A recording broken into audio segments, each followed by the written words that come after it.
28 prilli shënon ditën botërore të sigurisë në punë. Qëllimi është sensibilizimi dhe ndërgjegjësimi për parandalimin e aksidenteve në punë dhe sëmundjeve profesionale në mbar botën.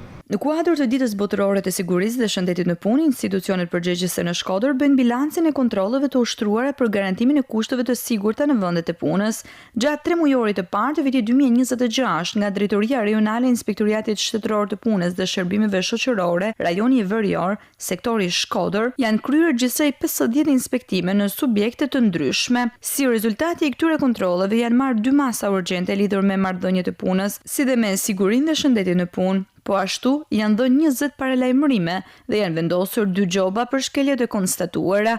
Autoritetet bëjnë me dije se për një sër subjektesh janë lënë dhe detyra konkrete me afate të paracaktuara në mënyrë që të përmirësohen standardet e sigurisë dhe të shmangen rreziqet për punonjësit. Këto kontrolle synojnë rritjen e ndërgjegjësimit tek punëdhënësit dhe punëmarrësit për rëndësinë e respektimit të rregullave të sigurisë në punë, duke kontribuar në uljen e aksidenteve dhe mbrojtjen e shëndetit të punonjësve. Në këtë ditë të rëndësishme ndërkombëtare theksohet se siguria në vendin e punës mbetet një prioritet, ndërsa inspektimet do të vijojnë për të garantuar zbatimin e ligjit dhe mbrojtjen e të drejtave të punëmarrësve.